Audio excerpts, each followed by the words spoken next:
Yes, indeed, boo. Yes, indeed, hiss.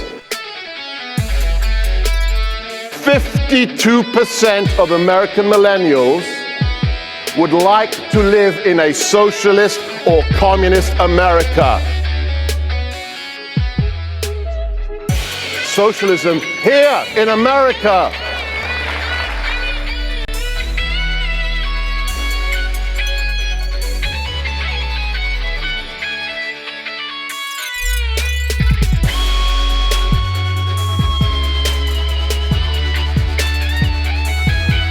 You see people's feedback loops interrupted.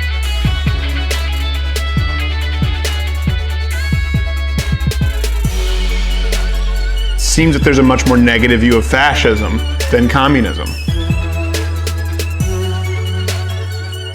They can't argue your points. They go ad hominem.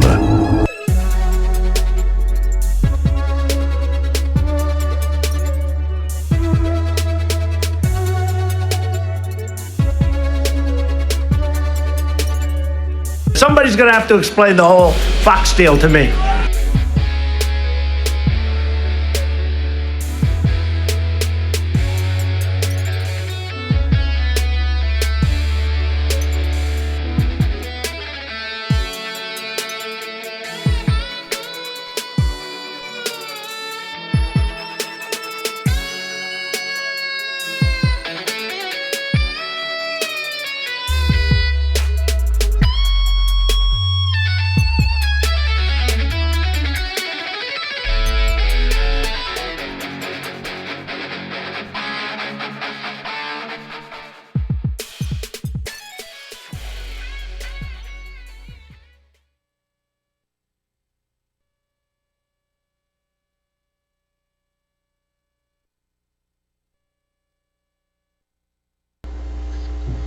Mr. Sanders, third world debt is estimated to be roughly $420 billion.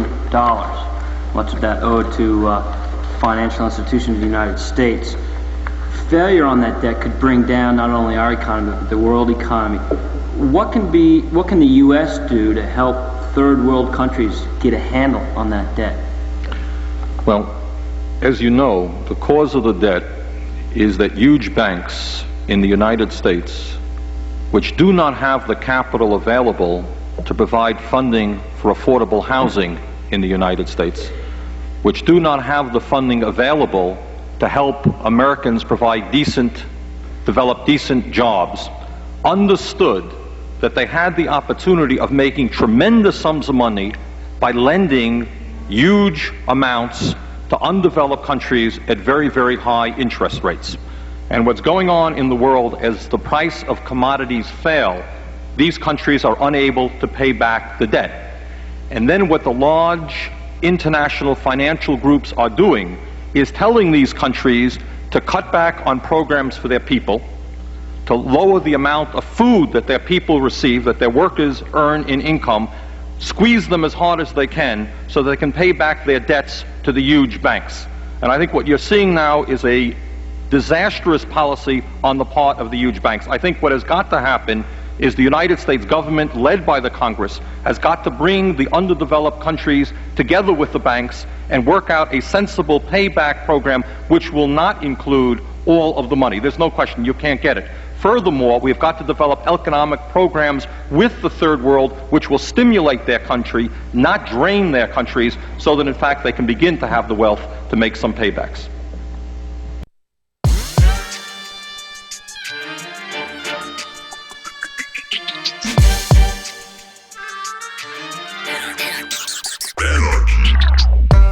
Welcome to the Michael Brooks Show. We're broadcasting live from downtown Brooklyn, USA, where left is best as it is everywhere else, with super producer Matt Leck. Yo. Chief economist David Griscom. How's it going? And of course, we've got everybody else in the extending full TMBS universe. Welcome to each and every one of you. Thank you to the whole team and crew making this all possible. On this week's program, Krystal Ball. She's host of Uprising for The Hill. You've seen her.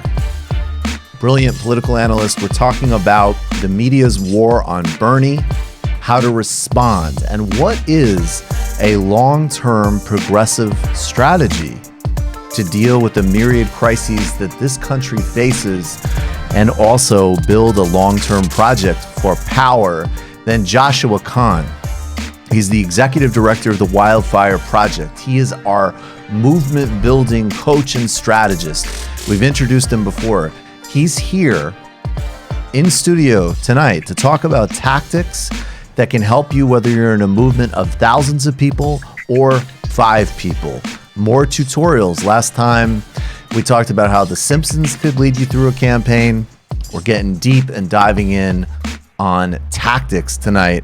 Also talking about the First Nations people's resistance in Hawaii at Kanamana. What is the name of that, David? Do you know? Where the telescope is being built on that important mountain. I apologize. The name just completely... Mauna Kea. The name just escaped me. Apologies. Also, of course, shout out to Puerto Rico, where the resistance is in full effect. But of course, there's a bigger context in terms of resisting the crisis in Puerto Rico, taking on the United States colonialism and vulture capitalism in the post-game.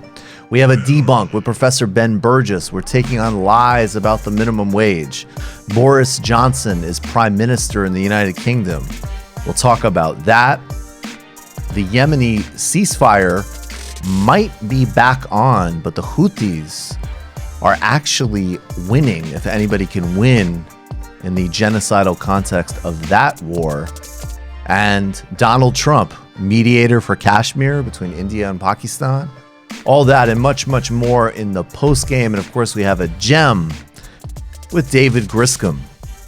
Whole bunch to get to, but first, let's talk about elections in Greece that took place earlier this month, and more specifically, the loss of Syriza and the lessons that Syriza holds for the global left.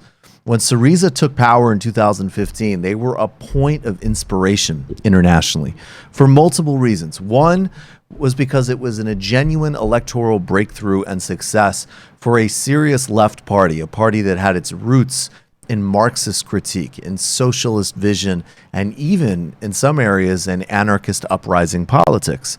It also seemed like a potential bright spot for Greece that had been suffering under the obscene economic tyranny of the International Monetary Fund and the European Union, which had demanded a consistent, steady, and ruthless diet of austerity that was spiking poverty, inequality, decimating Greek society, leading to public suicides and a myriad of other social ills. All of the crises of modern neoliberalism, austerity, and capitalism were magnified in Greece, very analogous to the World Bank and IMF policies that the United States and European Union have exported across the world. 4 years, and unfortunately, 4 years later, what we have seen is basically the complete capitulation of Syriza to global capital and the victory of the right-wing New Democratic Party, the return to power not only of a traditional Greek party, but in fact the conservative one, not the center-left socialists. Greece has been in recession for 5 years, with GDP hitting the lows of minus 10%. Syriza was elected in 2015 on a platform of helping those most in poverty and ending austerity. They immediately faced relentless pushback from the ECB, IMF, and European Commission. They held a referendum, and this was a key breaking point for them, where they put to the Greek people, do you want us to resist the Troika, reject the new demands for austerity and cuts, and see if we can chart another course?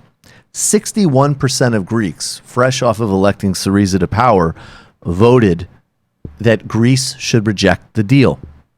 Despite having the people with them, Syriza immediately capitulated to the Troika and implemented its demands. They got nothing for it politically, and that set in motion a series of hard right moves by Syriza. not just in terms of austerity and economic policies, but arms sales to Saudi Arabia, cooperating with the most reactionary and vindictive European Union immigration policies, and a complete capitulation of making the broader argument that Yanis Varoufakis, who of course was the economics minister who resigned in protest over this, made that was true, which is that not only was the demands on Syriza vicious and counterproductive, it obscured the roots of the crisis, which absolutely included a central role of European core economies like Germany and global financial institutions that helped juice up a sort of artificial growth in Greece and things like the real estate sector, that the structural problems in Greece, which have to do with tax avoidance by oligarchs, concentrations of capital and wealth, that were facilitated and eased in place by institutions like Goldman Sachs and investors from core European Union countries, that Greece had to obscure the need to recapitalize German and French banks, that without going to a direct bailout from Central European countries themselves, they went to Greece and mandated this austerity as a way of migrating the money back. And now Syriza, in spite of a energetic effort at the ends of the campaign in an attempt to sort of reassert itself in the center left, and even some legitimate arguments from Syriza that frankly their hands may have been tied, although clearly the politics and the history showed that they needed to make a more bold choice to have any hope of political survival and any hope, most importantly, for their constituencies. What are the lessons for the United States and the United Kingdom as we run an election trying to get Bernie Sanders elected president here, as Jeremy Corbyn will soon be facing down this buffoon Boris Johnson? From the beginning, our opponents will work to undermine us. Look at the relentless media war on Jeremy Corbyn and Bernie Sanders, for that matter. There are limits to state power, and the wealthy will use everything they have to undermine progressive governance, capital flight, disinvestment, as well as the media war that we mentioned before. You're not going to be rewarded for being conciliatory. Look at Brazil. Lula da Silva lifted tens of millions out of poverty without jeopardizing the fundamental growth rates of core Brazilian industries, in fact, enhancing them in the commodities boom. He's now a political prisoner, denied power and basic due process, in spite of the fact that he was able to create a win-win for everyone, simply because his core commitment is to the poor. Conciliatory will not help you. Syriza's willingness to drive austerity did not win them any victories, and they are blamed for its failures. The Bernie Sanders campaign and a revitalized Labor Party are driven by movements. Winning power is the first step, and as Syriza and pretty much every elected left-wing government shows, rhetoric is one thing, but commitment to and harnessing social power is another. The wealthy have tremendous power outside of elected office. To challenge that power, a strong, organized social movement is needed to achieve anything transformative.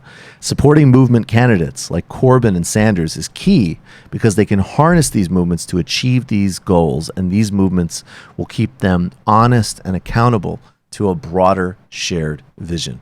Do you guys have anything that you want to add to this? Yeah, I mean, you know, we're not saying this to sort of beat down on a country that's sort of lower on the totem pole of global imperialism. I mean, there are a lot of constraints that Greece faced. But when you look at that referendum and you saw people in the streets and understand the context of what was going on at that time, Europe, the European Commission, the ECB, they shut down the ATMs. Yep. Going into that vote. So, you know, and that was holding a country hostage, holding a people hostage. And even still, the Greek people were defiant and they were ready to fight. And capitulating on that, even though it would have been so difficult, was a real loss. I mean, you know, remember Syriza, their party name was the Coalition of the Radical Left. This was a movement that was really supposed to challenge power, and they ended up trying to find a way to be conciliatory to it. And even as they're leaving, you know, let's not forget that this is, you know, is going to go on for a very long time, obviously with New Democracy in power now. but they agreed to austerity up until 2060 and holding a 2.5% budget surplus. I mean, it's horrendous what's happened. So when we look at the opportunities for the left to win power, we can't just think that winning an election is the end. You have to be able to use those social movements, because the powers that be are going to use everything that they have to try to crush any kind of radical change. And I think we need to also be honest about the uncertainty, especially in a context like that. I mean, they absolutely are a subject power. So as an example, I mean, in other ways, look, someone like Sanders will literally face the heart of empire in some respects if he's president. And I'm only slightly being melodramatic there. But on the other hand, even, being head of the United Kingdom, you're not pegged to the euro. Being head of the United States, you are running the most powerful country on earth. Greece is absolutely in subordinate position in the global system. So I don't like the scenario. I don't like the counter argument that everybody makes. Oh, it's just they didn't want it enough. They got corrupted. I think these lessons get very lazy. But I do think that there was a moment of clear uncertainty for Syriza where they could have chosen to fundamentally challenge the Troika, and it might have been a great failure. But the problem is that they accepted the frame at the end of the day that they weren't already in complete abject failure. And so that's the point, is that it might have been an extraordinary risk, and we can't guarantee the success. That would be misleading. But the risk simply needed to be taken because there was no other option from the perspective of human-centered politics. That's why, there's certain things that Obama did, like with the Merrick Garland thing, for instance, that were annoying, but it was what he was. Right. So he was keeping the trial very pure. So we're going to figure out what this type of liberalism can get us. And so it is more frustrating when a left party who, you might as well go with what got you there, right? Absolutely. And then everyone else can learn from it then. And there's also, and just as credibly, I mean, there's a disaster scenario. Then there's also actually the Central European policymakers don't want to break up the European Union and lose, especially in the narrative of Europe, what is the founding and the seat of Europe. There's a cultural cachet to Greece. I mean, they could have leaned into it a lot more. And I think the point is exactly that they literally needed to. And I just, just to add on this, I think the reason we're talking about this as a lesson and not like a condemnation, right? Is to recognize something that we've been finding more and more is that if we want to have these radical parties and they're elected to fight, they have to fight. And the really frustrating thing that's happened in Syriza is when you have this defiant moment and you literally have people in the street and this massive opportunity, once you turn your back on them, now 4 years later, you implemented austerity even harsher than the people you took out in the first place. Now the radical left is associated with austerity, bad governance, all that kind of stuff. And that's the real frustration, because the social movement that took, decades to develop. And also, let's not forget, this austerity has destroyed a social safety net in Greece that was won from hard work and socialist organizing. And in 5-6 years, it was completely dismantled, right? Recognize all that work that has gone into that moment. To see it disappear is something that we need to be very careful about, especially in the United States, where we've developed such a, an interesting and resurgent left. But, that could go away very quickly with a few big disappointments or a failure to act when we have the opportunity to. Absolutely. I just want to say we have a few more things to get to really briefly, and then we got to Krystal Ball. But tomorrow, on the show that Matt super produces and I co-host, The Majority Report, we are doing streaming coverage of the Mueller hearings. That will probably be one of the only times you'll hear Mueller on this show.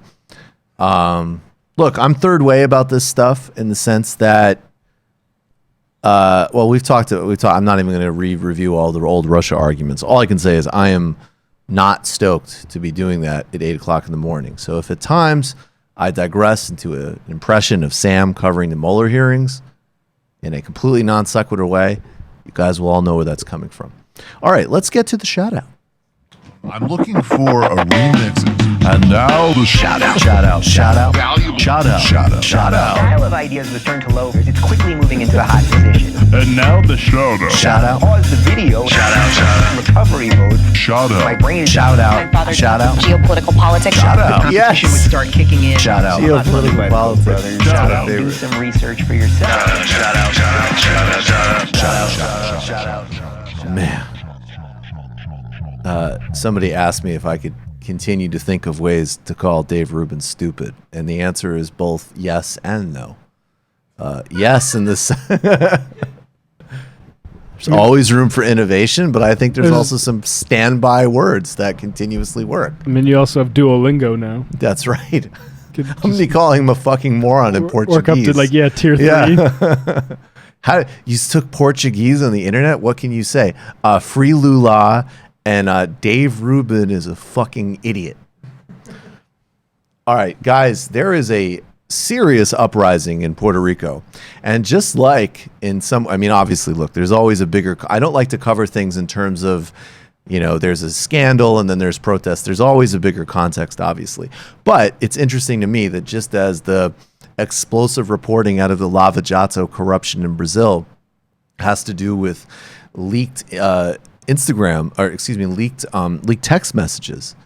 This scandal does as well. And Puerto Rico's governor was basically revealed to, along with his inner circle, to be engaging in everything from, it looks like, significant corruption schemes to just also engaging in like boorish homophobic bullshit.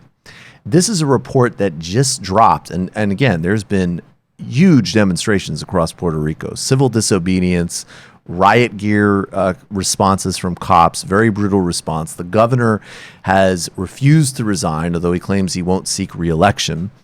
I would be very wary of that promise.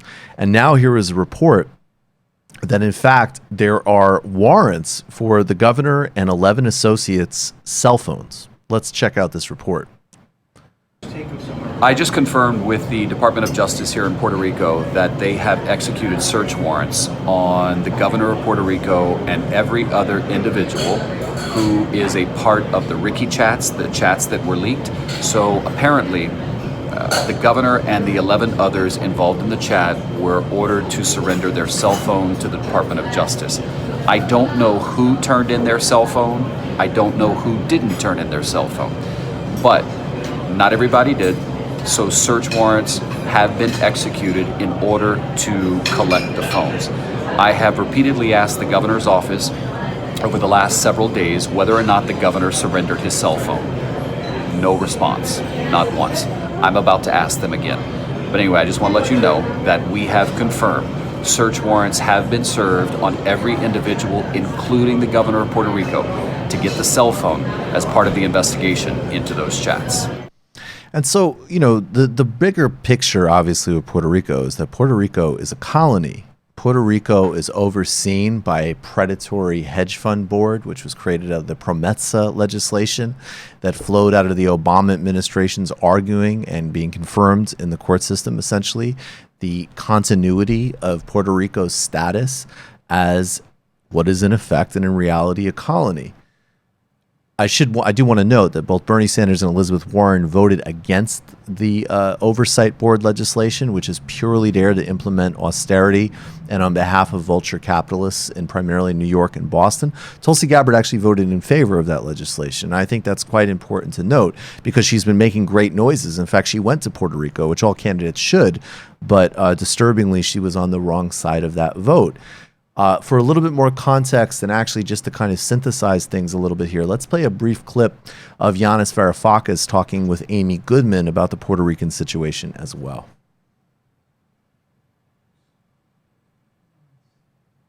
You just need to turn the volume up. And apply to the case of Puerto Rico. The whole point of the New Deal, of FDR's New Deal, was to stop this process of, after a binge of the financial sector that goes wrong, and you have the collapsing pyramids of debt that it creates, to shift cynically... The 1929 depression. Yes, to shift cynically the burden and to liquidate the little people.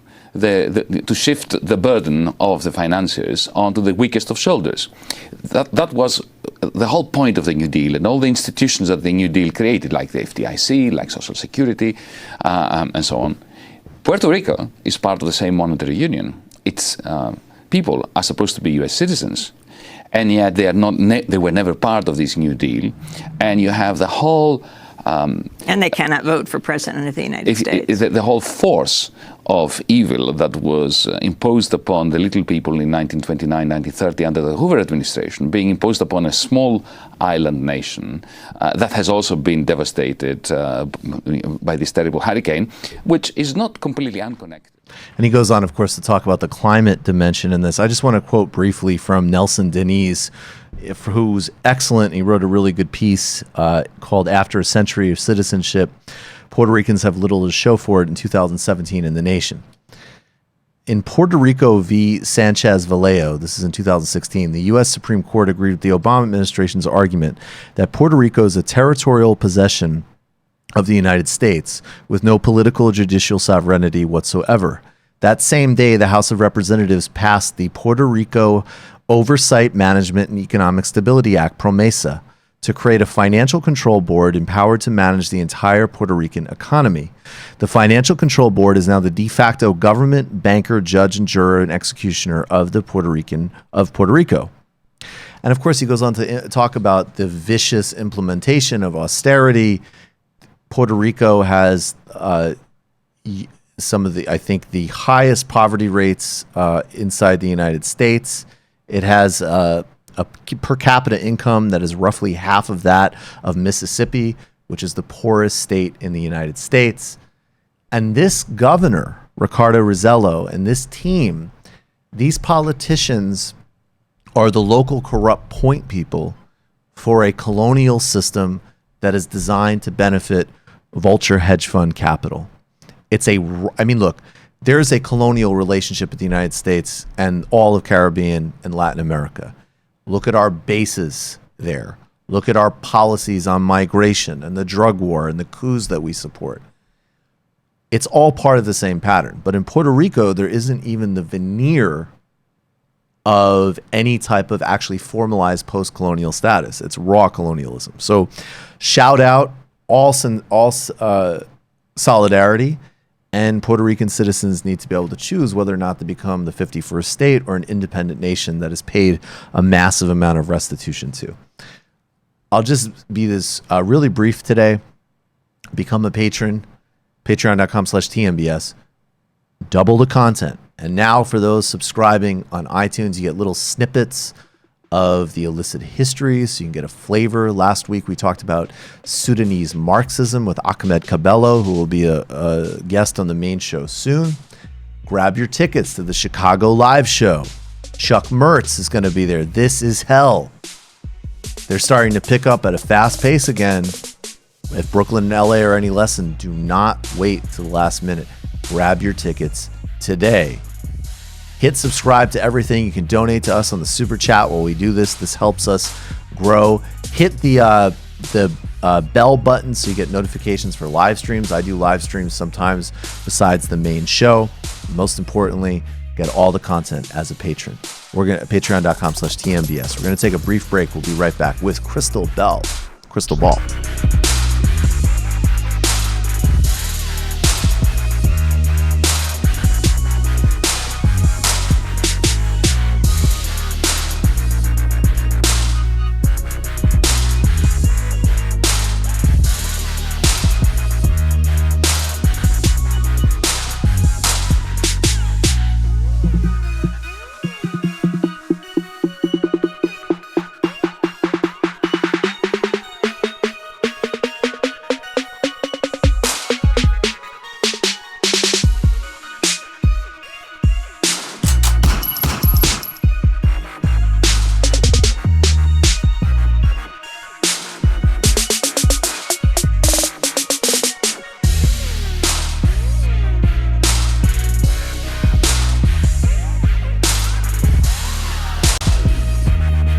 You have to accomplish something in a video game. You have to keep trying to succeed. Yes, can you go to GameFAQs or can you get the cheat code and all that you do, but it really is about you figuring out how to do all this stuff.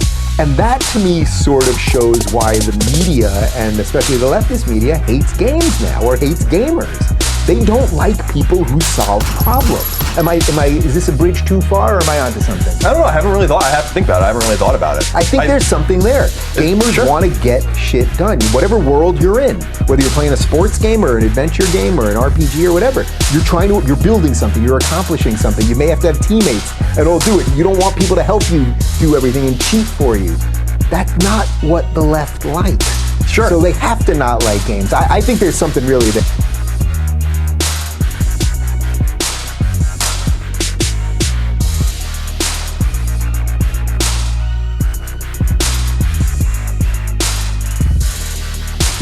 But before going any further, I want to address a matter of vital national importance.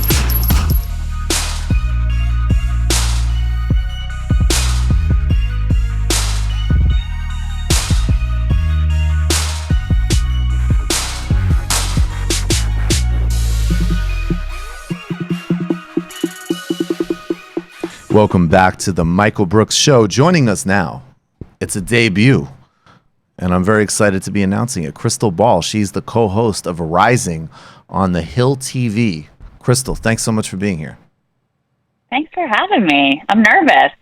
So we have so much to talk about, and I just want to, we're going to start with this clip, because this clip just disgusts me so much.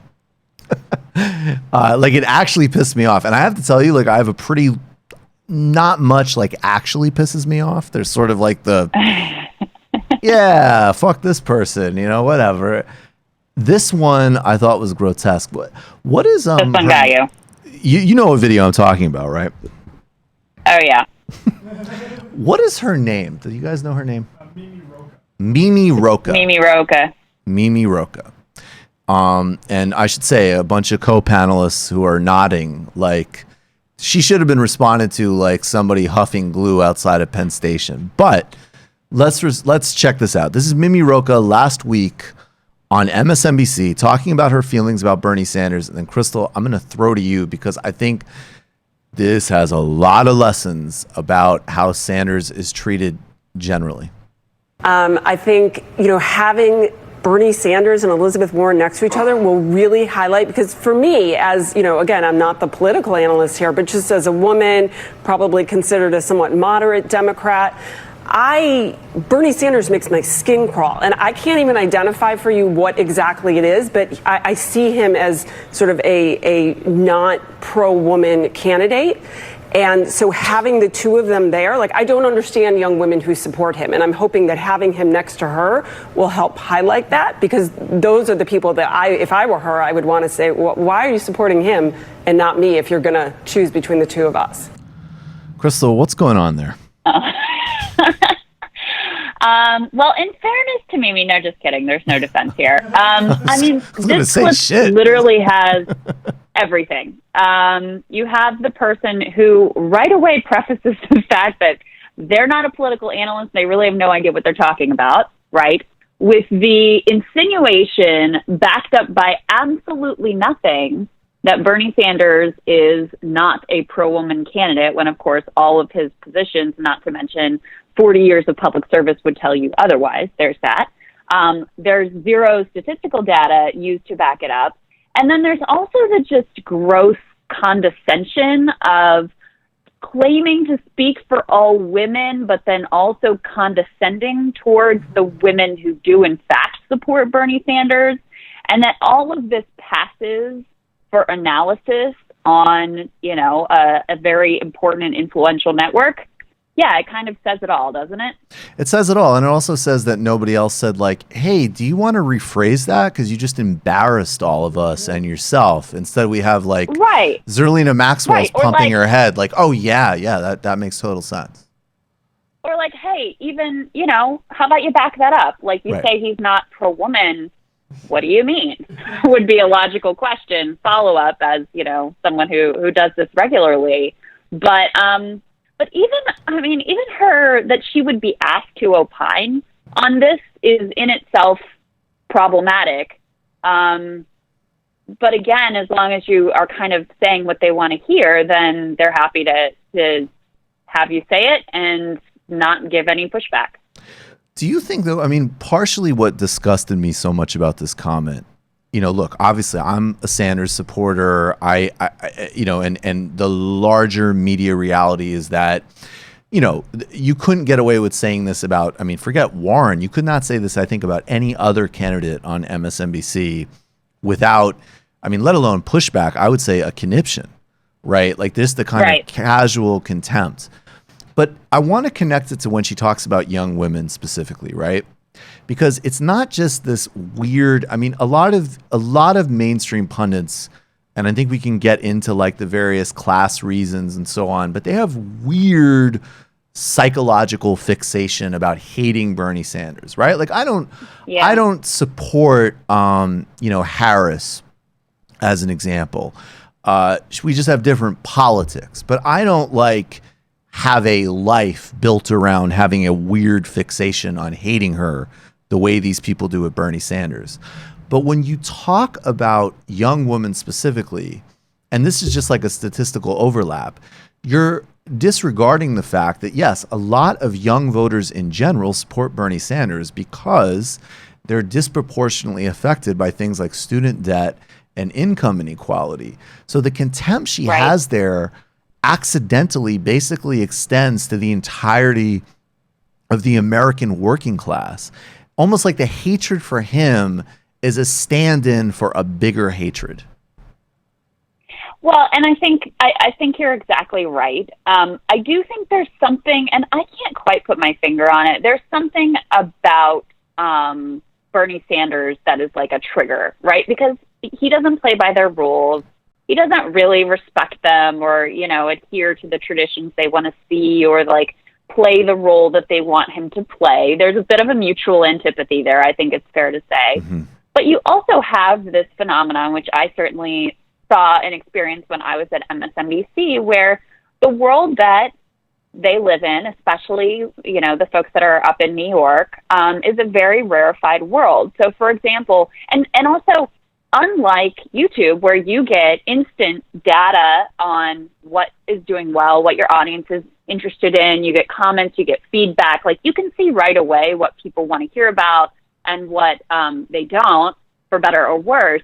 It's actually very squishy, the data in the cable news world. So that allows for people to make all sorts of assumptions about what the audience does or doesn't want to hear. So, for example, when I was at MSNBC during, the run-up to the 2016 election, I was told that the audience didn't care about and voters didn't care about TPP, right? It wasn't interesting. People don't care about it. We're not going to cover it. So, obviously, TPP became one of the central issues. It was one of the most important things that people cared about the most in the 2016 election. But because it wasn't a conversation that was being had on the Upper East or Upper West Side in Manhattan, there was an assumption made that wasn't a topic that was interesting to people. And I think it's the same. I think there's the same similar dynamic going on here with Bernie Sanders, because if you look at who supports Bernie Sanders, right? Who is makes up the Bernie Sanders coalition? It's disproportionately working class people. It's disproportionately people who do not have college degrees, who are making less than $50,000 a year. And those are just not the sorts of folks that Mimi Rocha, who I'm sure is not a bad person, and I'm sure is trying to express the best that she can, which she I'm actually not thinks sure. is going on in politics. I'm sorry. Well, Get you in trouble. Well, I'll just. those are just aren't the people that she's coming in contact with. Right. So it's outside of her purview of understanding.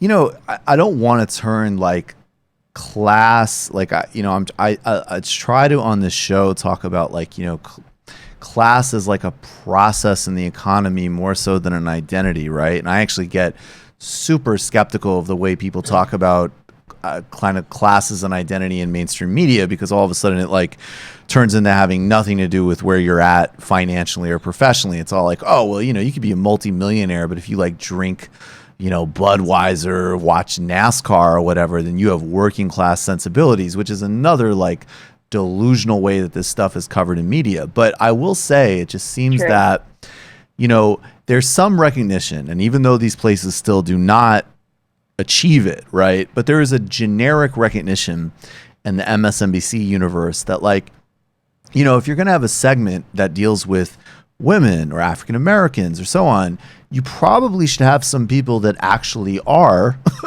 from those groups. On the flip, when you're talking about Bernie Sanders, when you're talking about cutting Social Security, or you're saying nobody cares about TPP, it's this inbuilt, like, well, everybody working here's parents could, you know, pay for them to have an apartment where they did it while they did an unpaid internship. It's completely screened out. 100% correct. And it's a reflection of the society at large, right? We have, as a culture, not placed value on class diversity, have not placed value on having people of, you know, from working class or middle class backgrounds in positions of leadership, right? Or as people who have a prominent voice or who have power. I mean, this is a larger cultural issue, but it certainly plays out on MSNBC and CNN and other places, where then you end up with these bizarre segments where, you know, it's like the reporters are going on safari in their own country, trying to figure out what the peasants are really talking about, rather than actually incorporating those voices as voices of authority into the coverage that you're putting out to the country. So what's the Bernie play? Like this morning I was on, I should say, like, I'm friends with Bree Joy Gray, who's his press secretary. She used to be on the show all the time. I guess now I say too many inflammatory things for her to regularly be on, Krystal. But she's got a lot going, I think. You know, the Gulag segment was maybe a little controversial. But I was on the podcast this morning on Hear the Burn talking about Bernie and Lula, Brazil, foreign policy.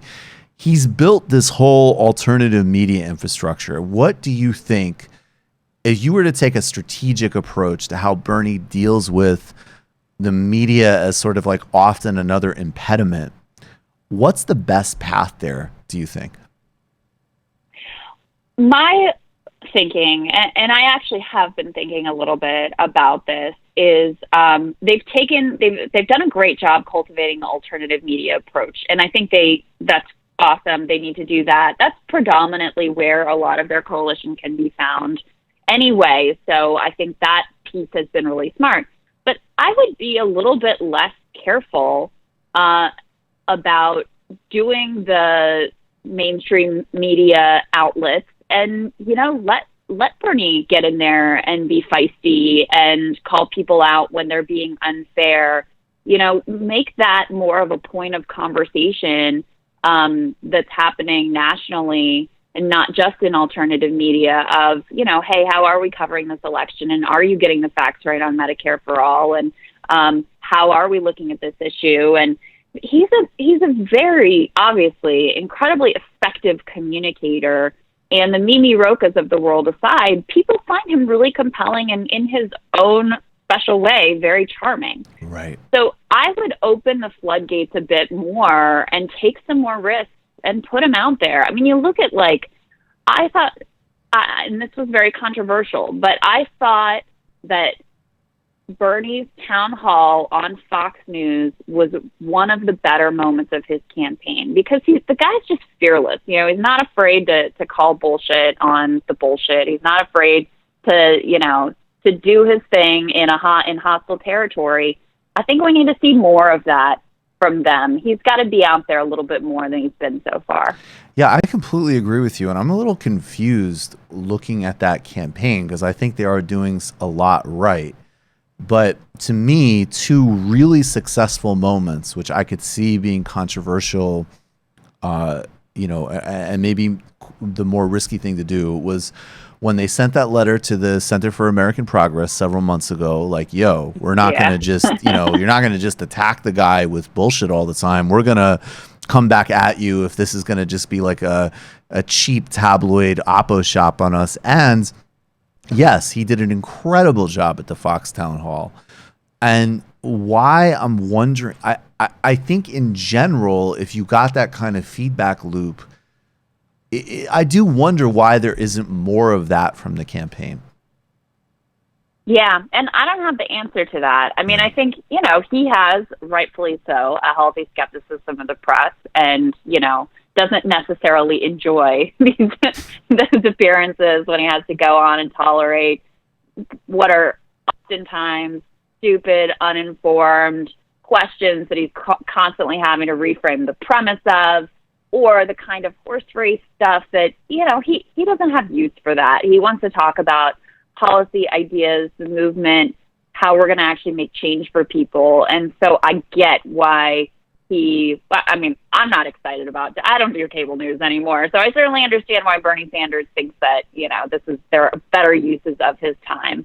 But I think that you have to find all the people where they're at, and there is an audience there, and unfortunately, it's a disproportionately elite audience, and unfortunately, elite audiences still very much control a lot of the information flow in the country. So, if to the extent that I was able to offer any advice there, I'd advocate for a more aggressive, higher risk mainstream media approach than what's been taken so far. Do you think, I want to widen the lens with you for broader thoughts about a long-term strategy for, just say more broadly, like a progressive politics in America. Do you think that on the flip side, the squad, which I guess we're calling them now, I kind of resist that, to be honest, but it's the four cool members of Congress. They have been pretty unafraid and pretty We found four. The what four? Yeah. I said we found four. We found four cool ones. Right, exactly. What do you make of their willingness to acknowledge the reality that there is actually a war inside the Democratic Party? I think the way that those women have operated has been brilliant. And I think they are some of the only ones in the Democratic Party who actually understand the moment that we are living through from a cultural, political, and certainly media perspective. And part of that currency is that, they don't hide it when they're unhappy. They don't owe anything to the Democratic establishment, so they're not afraid to take them on, right? They have their own power bases. And just look at, did you see this poll that just came out? I think it was Marist poll, Marist, NPR, TBS, I can't remember. But they polled 20 different issues for their popularity. And Green New Deal, a concept that a year ago no one could have told you what it was, is now one of the most popular policy ideas in the country. And a lot of that credit, of course, the credit belongs to the movement activists who have been pushing this idea and crafting it and getting it ready for prime time. But in terms of pushing it into public consciousness and awareness, AOC has been incredible. And so when I see all this hand-wringing about, oh my God, she's taking the Democratic Party off the cliff and it's a disaster and et cetera, what are you talking about? Finally, we have someone who actually knows how to do combat, who's actually exciting people, and who, by the way, has put forward what we've been wringing our hands about. Oh, the Democratic Party has no vision for the future, and we need an overarching framework that people can understand. And here AOC has presented one to the American public, and they're like, yeah, we're down with that. We're into it. And now all the presidential candidates are embracing at least parts of it and rushing to get their climate plans out and be right on the issue. How can you argue with the effectiveness of their strategy at this point? Do you think what makes that sort of utter cowardice with these people? Because, one part I think of understanding the conflict in the Democratic Party is absolutely who is aligned with capital and who isn't aligned with capital, and what people's ideological commitments are to some extent, and the fact that we could tell a longer story, right? That like, the sort of broader collapse of labor unions, the rise of totally unregulated capital, how that affects center-left parties, right? Like there's this really important historical contextual understanding, which I'd love you to comment on too. But there's also like, I could think of politicians who I really don't like. I have totally different politics from. Bill Clinton in some ways, or a Tony Blair in some ways, right? Who weren't just like constitutionally and temperamentally wussbags. And so it's like, when I look at the Democratic leadership, it's like, look, I understand. Of course, we're going to be in the opposite side of Chuck Schumer. He's a Wall Street handsmaiden. But that doesn't, like, Harry Reid and I have very different politics, but I think Harry Reid understood, like, fuck Republicans and let's get at it. What is it with this leadership class? Yeah, well, I think that Democrats writ large have this sort of lingering PTSD, and you can see that it's a bit of a generational issue, right? Mm-hmm. But much of the leadership and the over 50 certainly members of the Democratic Party still have this belief that no amount of data could shake them from that the country is really center right. And this is Ryan Grimm really makes this case much more profoundly and powerfully than I could. But basically, that the country is center right. And so we have to not really tell the voters what we really want. We've always got to hedge. We've always got to come back further to the quote unquote center than we want to. We've got to work with the Republicans if we're going to hold power. And it's all just in the service of, this is what we've got to do to be able to win elections. And that was Hillary Clinton, right? She said, I'm a pragmatic progressive. That's the way they see it. Like, in my heart, I'm right there with you, but I'm the one who gets the way that we have to win. Of course, that ignores the fact that, let's put Hillary Clinton aside. In the 8 years before that, while we had a Democratic president, we lost close to 1,000 state legislative seats, governor's mansions, we lost the House, we lost the Senate, and of course then we lost the presidency. So while we were so fixated on the compromises we had to make to win elections, we just kept losing elections. But I think that PTSD of being in the wilderness and then the way that Bill Clinton, I'm not even going to say the way that he ran, because the way he actually ran his first campaign was rather populist. Right. But the way that he governed, that has been so embedded in the mindset of this set of Democrats that there's no getting out of it, I think. And no facts or data could possibly shake them from this sort of foundational view. And then you also get into the psychology of where does your power base come from, and what's the system that you were able to thrive in, right? What got you to your leadership position? And if it's a legacy system, then of course you're going to be invested in maintaining that legacy system. What do you think are if you were designing the blueprint for not only winning, doing something really important? I obviously think getting Sanders elected is incredibly important. But I think another thing that the right does is that, later on in the show, we're going to talking with a brilliant movement organizer on tactics. And the last time he was on, we talked about strategy, right? And sometimes when you look at the political parties, the right is amazing at strategy and tactics, and the Democrats and liberals are sometimes good at tactics. So, what would be a plan? Fair. As someone who really understands this stuff, and I think has this deep understanding of a lot of different dynamics, both inside and outside, right? What do you think the kind of blueprint is if you were going to have a plan or a play for us moving forward to acquire and maybe actually start to sustain power? Well, I listened to some of your, what you were talking about earlier with Greece in particular, and you talked a little bit about kind of the theory of political change, right, that you have to embrace in order to really be successful as a leftist movement. And I think you have to put that at the center even more than the particular policies. What matters to me is that theory of political change. So if you are going to operate within the current system, given the current structure of who has influence and how much the money matters and all the way things that work in Washington and across the country, really, and having to go to the Republicans with your hat in hand when they have no interest in giving you a win ever. Like, if you're going to work within that system, you're going to fail, period, end of story.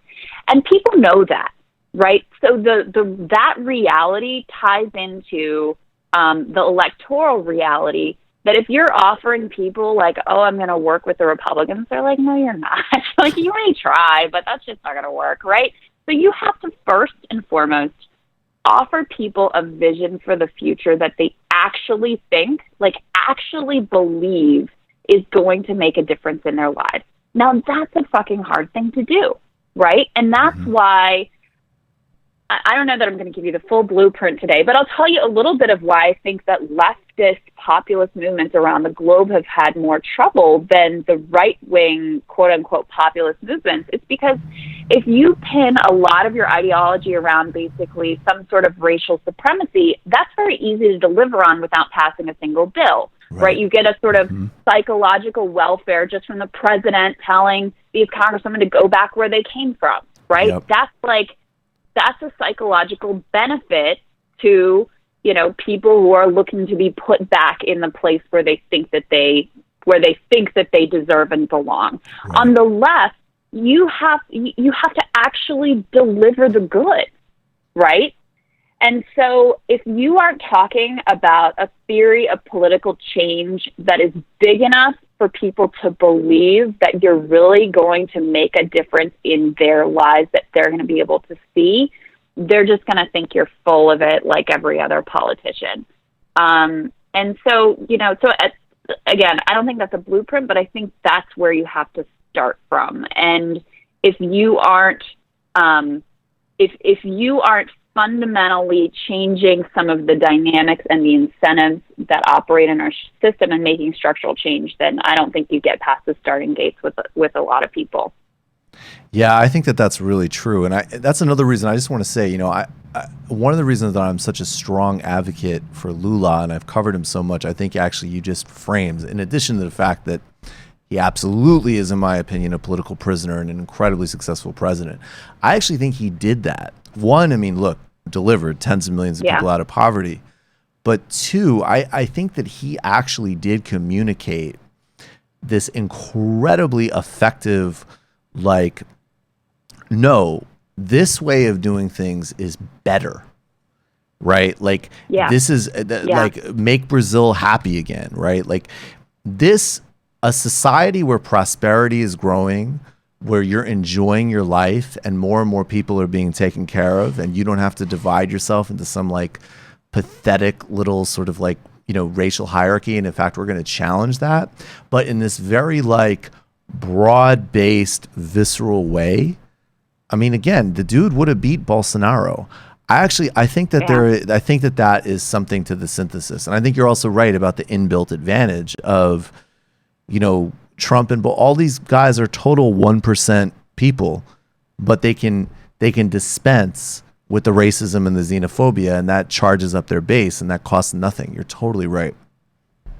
It's sheer joy. I mean, you look at that rally crowd chanting "Send her back."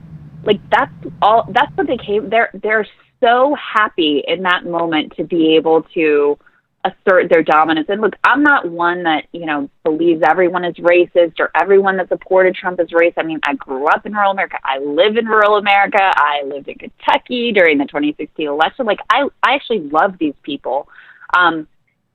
But you can't deny that white supremacy at its core is essentially an economic message, right? It's, right. Okay, well, these people screwed you over. We're going to give it back to you, right? And to our great shame, the Democrats were not able to offer anything that was superior to that incredibly shitty, not to mention immoral economic message. Absolutely. Yeah. Well, I mean, what was the response? Was like, and now Beyonce. Yeah. No economic plan, but we have Pharrell. Well, and it was like, oh, what's our economic plan? Let me do a battery of polls, and I'll get back to you on that.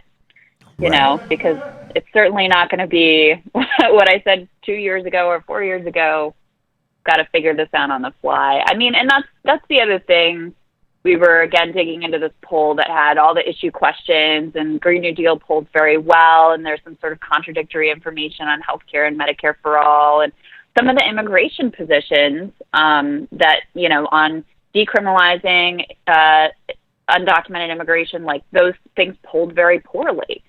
And so we were talking about that on the show, and what I said is, look, we've tried the poll-tested route. People are much less interested in, do I align with you on every issue, than, like, do I believe in you and do I think that you're full of shit? So one of the things that Trump did that worked very effectively is he said a bunch of things that no one would ever tell you to say, right? They were terrible things to say. Everyone say, don't say these things, and he said them anyway, and that made people believe, wrongly obviously, but believe that he was really saying what he thought. So I think people overestimate how much your specific positioning on an ideological spectrum matters, and dramatically underestimate how much they believe that you're really going to deliver for them on the core things that they've sort of signed up for, which is why you see, like, Biden and Bernie, right, leading in the polls and have very similar demographics that they appeal to. If you ask Biden voters who their second choice is, they say Bernie, and vice versa, even though they're obviously at opposite ends of the ideological spectrum. But there's more going on there than just where the political positioning falls. I completely agree with you. And actually, just to loop back before we go, that's another reason why your point about Bernie going into the lion's den is so important. When he does things like tell Cap not to fuck with him, which, again, it's such a narrow story that most people would have no idea what you're talking about or care, nor should they. But the general sentiment of, you know what, that is a tangible example now of what he will do in 20 months when he's the president and everything's coming at him and he's saying, no, I'm getting everybody health care, and no, I'm canceling debt, and so on and so on. It's the showing. And I think that actually overlaps exactly with your super shrewd advice about going on mainstream outlets. Well, and one last thought on that is, Bernie Sanders is a different kind of figure, right? And so I think some people also have a hard time wrapping their head around imagining him as president. So I think some more, like, international travel, right? Some settings where you can see him playing that role on the world stage. I think that also could be a benefit to the campaign. Totally. That's such a good call. Krystal Ball is the co-host of Uprising. It's on the Hill TV. It's great. It's the morning show you're going to watch. When you see it, you will... I don't know, if you're like a tech person, you'll block Morning Joe from ever showing up on your feed. But you should have anyways. It's a great show when you're on, Michael. It's always my pleasure. Anytime you want. I have a great time coming on the show, and I hope that you will come back to TMBS again soon. Happy to do it anytime. All right. Have a good one, Michael. Great to chat with you guys. Too. Thanks so much. All right, folks. What we're going to do now is we're going to do the gem, and then we're going to take a brief break. And then Joshua Kahn in studio is going to join us. I'm very excited about this. Sorry for banging the table. So this is actually pretty interesting. A report that just came out in Los Angeles about a new strategy that Silicon Valley companies and just companies in general are using to try to subvert any kind of basic workers' protections, workers' rights in general. Sure. Get Around, if you're not familiar with it, is a company that allows users to rent out their cars. They have employees, though, who are basically moving the cars around.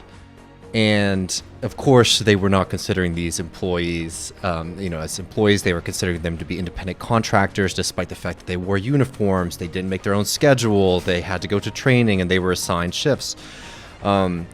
So anyways, this is going on for a few years, and there starts to become a movement that there's basically going to become a class action suit against the company. Awesome. Well, the company begins sending out checks to these workers, and you got to remember that many of these people are low-wage workers, so they're sending out, $300, $400, $500 in some cases, around $1,000 to $2,000 to people, and saying, just sign this little sheet of paper.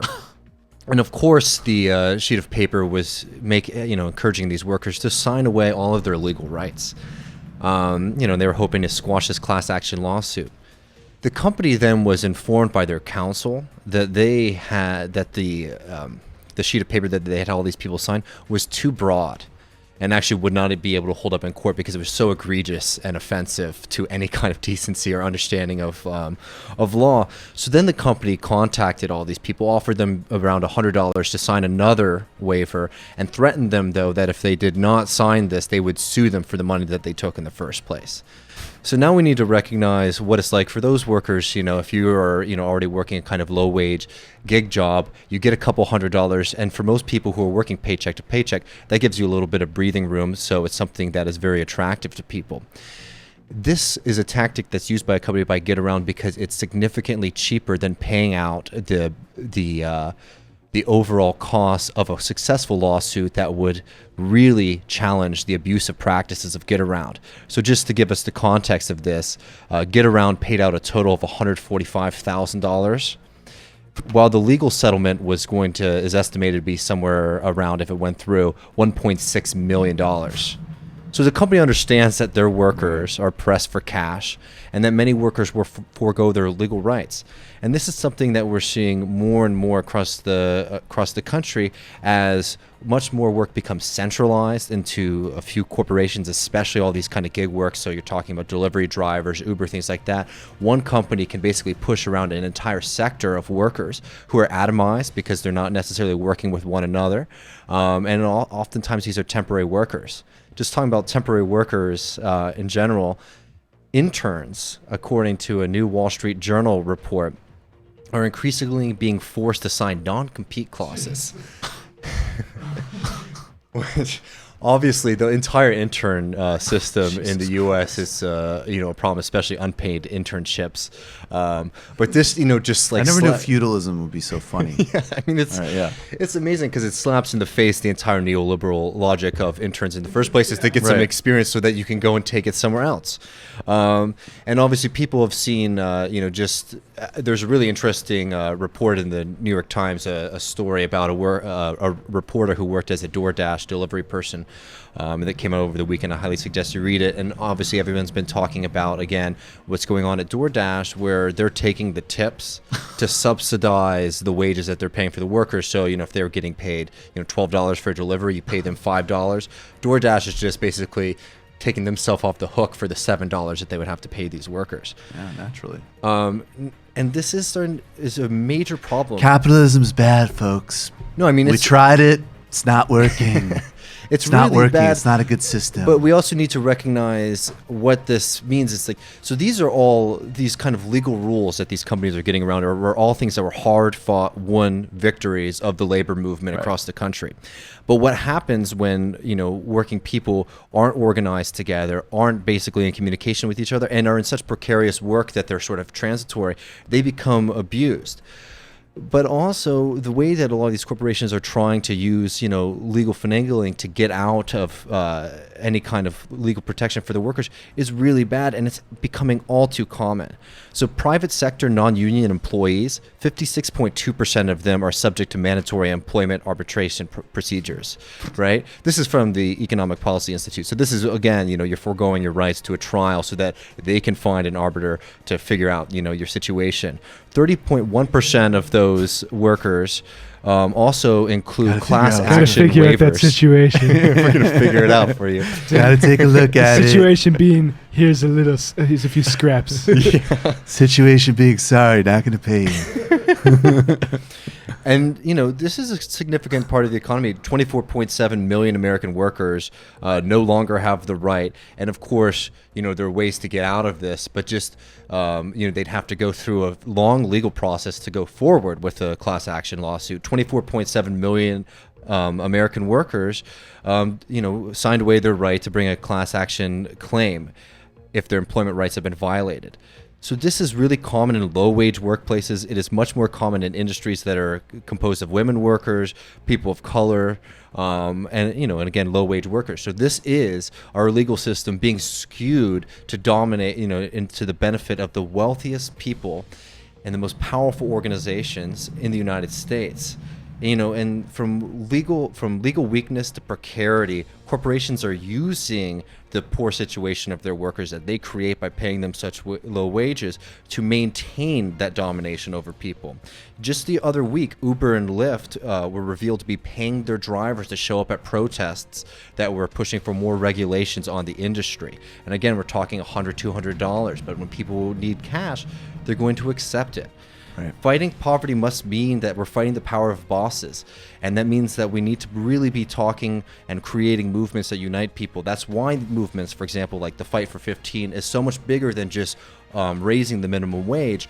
That's creating class power and solidarity and those kind of unions and organizations that people need to be able to work in unison against a system that's trying to make them work as individual actors. And as long as they're working as individual actors, they're going to be completely abused by the system. Excellent. All right, folks, here's what we're going to do. I just want to say it was a shortened pitch because the show's tight, but I want to get to 2,500 this month. By the end of this month, we're at 2,478. I just checked. Get us past 500 this month. 2,500 is our next clear goal, and we want to be well over 3,000 by the end of the year. On YouTube, we certainly want to get to 100,000 subscribers by the end of the year. And I'm wondering, yeah, if you're not subscribed right now, do that right now. Do that right now, and also kick us a contribution on Super Chat because it helps keep everything going, including the new folks that we have helping us with the YouTube channel and stuff like that. Next week, I will be wearing swag. We will all be wearing swag that has come in the mail, and that means that you can order dope TMBS gear extremely soon. And the only other thing I just want to say is, and I'm sorry, it's apropos of nothing, but tomorrow at 9 o'clock in the morning, here's me. Here's Matt. Here's Sam. What Nadler just did was he just looked at Mueller, and so that was very interesting because Mueller said, I'm a prosecutor. And Nadler said, what about as not a prosecutor? No, I'm just kidding. It's going to be important. It's going to be good. We just resent the early rising. But there's actually a way of plugging it. Get up early and watch the live stream with us. See if Matt and I pass out. Look, if they score a blow on him, that's great. All about points on the board. I'll just say that the jokes people sometimes make about water boats and such might be true tomorrow morning. And I will just say that joke will be doubly true tomorrow. All right, folks, we're going to take a brief break, and then Joshua Kahn is going to join us. Very excited. We'll be right back.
And what is Aleppo? It's working, and it's very exciting.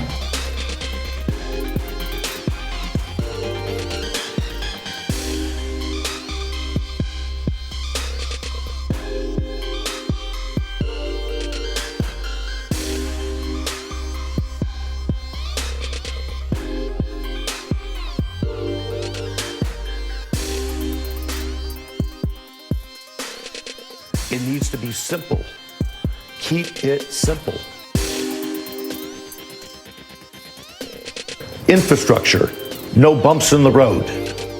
It is very, very disturbing when I hear the millionaire or billionaire word. And I've told them to stop it, knock it off. Mimi Rocca, if she's single and that guy is single, should get together. I could see a very natural, unconscious coupling there. Welcome back to the Michael Brooks Show. Very, very excited. Are we all set? Extremely excited to have joining us for the second time in studio my good friend, comrade. He's the executive director of the Wildfire Project. He has over 20 years of experience in direct action. He's going to share with us tactics that are relevant, as I said in the intro, whether you're in a movement of tens of thousands or 5 other people. Joshua Kahn, thank you for being back, brother. Yeah, thanks for having me. I've been looking forward to it. How's the mic on my man? Is Check. he good? Put it a little bit lower and make sure you talk into it. All right, how's this? Awesome. Oh, there we go. Beautiful. So last time you were on, we played a couple of in-depth games of how, and we were talking about how First Nation spirituality could affect how we play F, Marry, Kill. Yeah. Yeah. Yeah. I forgot about that part. Oh, I'm sorry. That was in the post game. No, I'm just kidding. I'm being annoying. We talked about movement strategy. Mm-hmm. Can you just reorient us a little bit? You have the Simpsons example. People really loved the Simpsons example. Today we're going to talk about tactics, but can you reorient us towards, first of all, what is the difference? Yeah. So, well, last time we talked about what I call social movement strategy. Right. And so that's how do you shift the balance of forces in a society? But the next layer down of strategy is campaign strategy. And so usually when most people hear the word campaign, they think like an electoral campaign. It can be that, but mostly what I'm talking about is you have an organized group of people that has a goal and sets a target with a demand and tries to win a demand by pressuring that target. And so then within that, your tactics are the stepping stones that get you there. And we actually have a diagram that can help with it. Yeah, let's get the diagram up if we have that. Yeah, because... Is this up, guys? Awesome. Great. People can confuse tactics and strategy often, Yeah. particularly leftists who have a cultural affinity for certain tactics. They're like, we love blockading because it's dope, but aren't driven by a longer path. And so just to situate what we're doing now is my hopes is that in this period we're in right now and in this coming period that's going to need a lot more mobilization. All right. You can keep flowing. Cool. Is it still? All right. Yeah. Matt knows. I believe Matt. We're going to need a lot more mobilization to win the gains that we're fighting for. And we have a lot more tools in our toolbox than rallies and marches. Right. And particularly as the terrain becomes more fluid and society gets more chaotic, fascism can thrive in those conditions. Right. And we need to learn from social movements of the way that they've been adaptable and creative and thriving in those conditions too. So the main kind of capsule of building a critical pathway of escalating tactics is a campaign. So you start on the left here is point A. So for those of you who are just listening on the podcast, there's just kind of a dot on the left-hand side.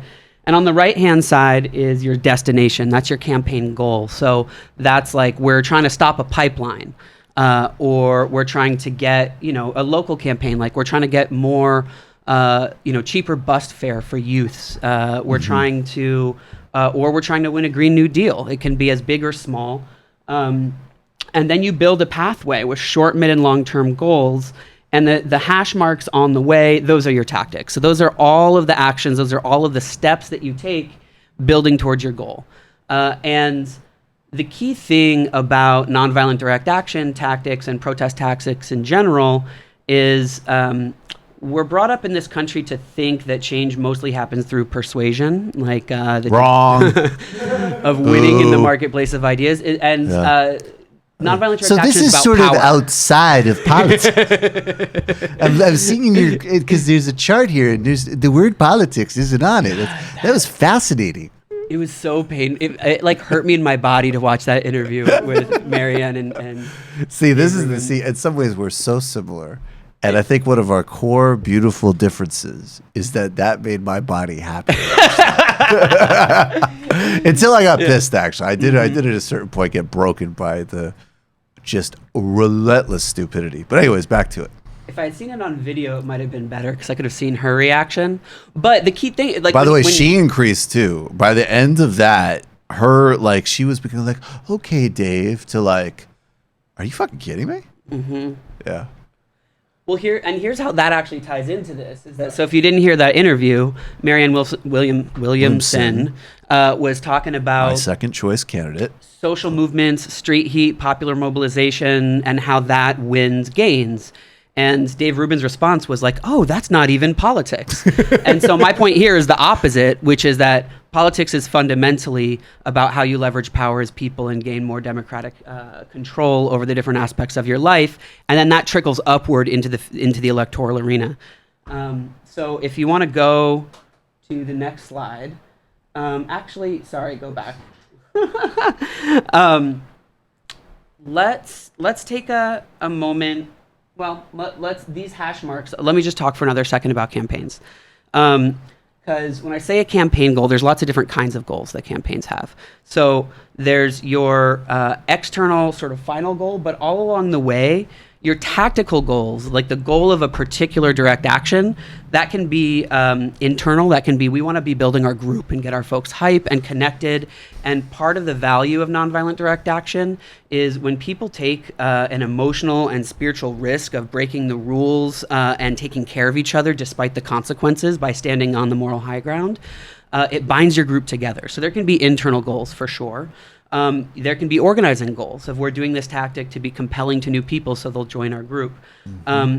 There can be pressure goals that you're actually leveraging power on your target. So that spread is like the difference between some tactics are about building the muscle, some tactics are about flexing the muscle to make the campaign look attractive, and some are about like actually punching. Right. And so we'll cover that range. And before we get into the different kinds of tactics, let's just take a moment and expand the toolbox. I wonder if the four of us here just brainstorm what are the names of some different tactics, like not specific ones, but kinds. Milkshakes.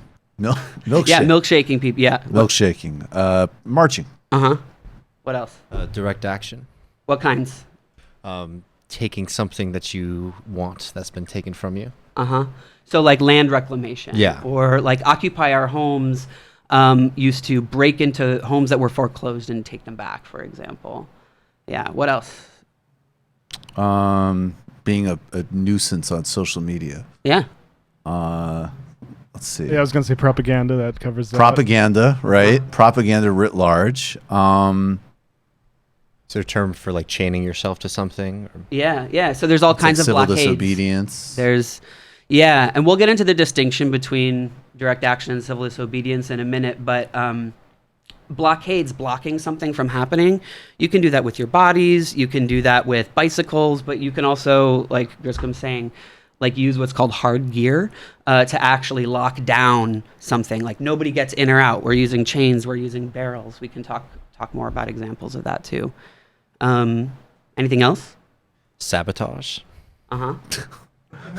The spear of South Africa. Yeah, thank you, David. Just tone it down there as yeah. No, sabotage is especially in Europe. Sabotage, especially where? In Europe, there's a during huge World tradition. War II resistance. Yep. Well, but also, the spear of South Africa, sabotage. What about?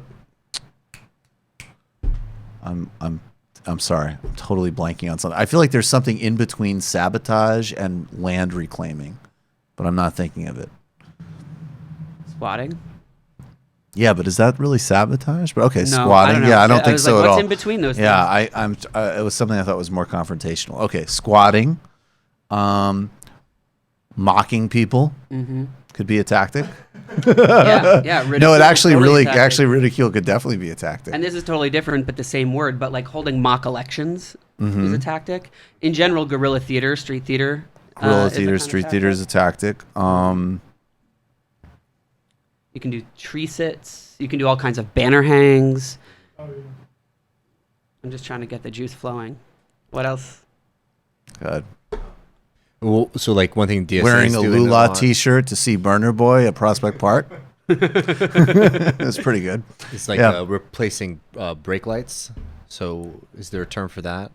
So it's like they're like to protest against like police brutality, basically to raise awareness. They're replacing brake lights on cars for free. It's sort of like services of propaganda. Definitely. Yeah, community building services, sort of mutual aid to sustain community. I would say all education in the really broad set of terms, like in the Paulo Freire tradition, like telling people like your rights as a tenant and potentially where you could go on the offense against your landlord. Yeah. Maybe you could organize with everybody else. Maybe you could go into rent strike.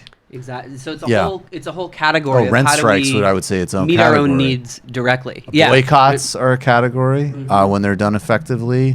Obviously, strikes. I mean, I feel like strikes maybe are subsuming a lot of Or- things that we've talked about. Or related advertiser harassment campaigns. Yes, yes, I'm into that. All the ad busting in the 90s. Yeah, so That's you get the kinda- idea, right? There's like a lot here. And one of the things that I just want to share for people who are interested, a lot of the frameworks that we're going to use are in 2 different organizing manuals that I helped write that are both free online. These are really important resources. And they both, one is called Beautiful Trouble, which there was 168 of us that contributed to it who are direct action practitioners. The other is specifically focused on climate, which is called Organizing Cools the Planet. You can go to both of those at the .org version of the titles. And on there, you can also get a list of 198 tactics that comes from Gene Sharp. So there's no excuse to just have boring marches, is I guess my point with this. And if you want to go to the next slide now, we can break some of those tactics into categories. So the first broad category is what most people are familiar with, which is protest. So that's like rallies, marches, letter writing, petitions, teach-ins, postcards, street theater, billboard liberation, banner hangs. All of those are kind of protest. And what a protest is basically like, it's shining the spotlight on an issue. It's like a big exclamation point. Non-cooperation, this is more typical civil disobedience, where you're withdrawing something from the system that makes it difficult to function. So you're withdrawing your participation, your money, your labor. And so that's consumer boycotts, labor strikes, general strikes, student walkouts, draft resistance, war tax resistance. Yeah, I was just going to say burning your draft card, for instance. Yeah, exactly. Yeah, or even fasting, right? And part of the point of non-cooperation is that it's collective. So if you don't shop somewhere, that's not a boycott. If you get thousands of other people to not shop somewhere, that's a boycott. Right. You personally deciding to not support a company or whatever is fine if you want to make that decision. But that type of like personal consumer action, I'll just say it means nothing. Yeah. If you say we're going to try to get 20,000 people or whatever way you could, to any extent you could scale it, to say for the 2 days this Amazon strike happens, you're not going to do any transaction on Amazon. You actually hit a critical threshold that can do something. Yeah. But just saying I don't do Amazon doesn't mean anything. Right. Yes. Which is part of why, and tactics are not about making you feel good or, we're all full of contradictions. And so when you're talking about this kind of arena, I've spent years campaigning against oil companies. Right. And I drive a vehicle that uses gas. I go on airplanes. I consume oil. I'm a part of the society. But when there's a campaign against Chevron, I don't get gas from Chevron because it helps the campaign because it's organized and has a target and actually contributes to pressure. Right. Me getting gas from Shell in the abstract isn't any different. Shell's just as bad. But the difference is there a campaign going on at that moment? And so that the context for this stuff is important. So the next category is intervention. This is what a lot of people think of when they think of nonviolent direct action.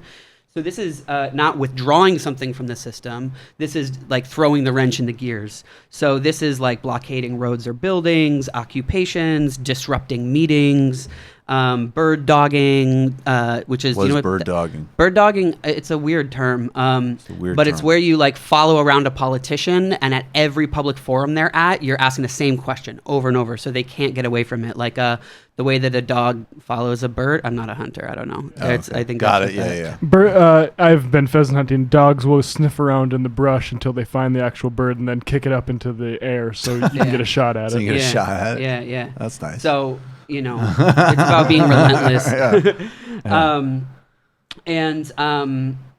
Yeah. Everything from like tree sits, you're getting in the way of stuff, basically. Right. Then the last one was what Griscom raised, which was these are the creative solutions. This is meeting your own needs directly. So building alternative community, this is everything from worker co-ops to, underground abortion clinics. This is, or to like the Panthers doing a breakfast program. So there's a pretty wide range of stuff that is available to us. And the way that I've worked for 15 years with an organization called the Ruckus Society, which supports groups doing nonviolent direct action. And the way Ruckus defines direct action is the strategic use of immediately effective acts to achieve a social or political end. So you can use these tactics in the economic terrain, in the social arena, and in the political arena as well. And if you have a good campaign, it threads all three, and we'll give examples of doing that. But why don't we get into, so I have a bunch of slides here with just different examples and some stories to tell to pull out some lessons. Perfect. Great. Let's do it. People who are watching may have seen this photo before. It's a pretty iconic photo. This is a lunch counter sit-in, Jackson, Mississippi, 1963, Woolworths. And the reason why I picked it first is it's a great example of a primary concept that I operate on, which we call action logic. So this was a moment when the campaign was to integrate lunch counters as part of a larger movement for racial justice and civil rights. And so the tactic was this is traditional civil disobedience, where you're breaking the law. That is, the law itself is the injustice. So the law says black people and white people can't sit together at a lunch counter. You break that law and out of principle.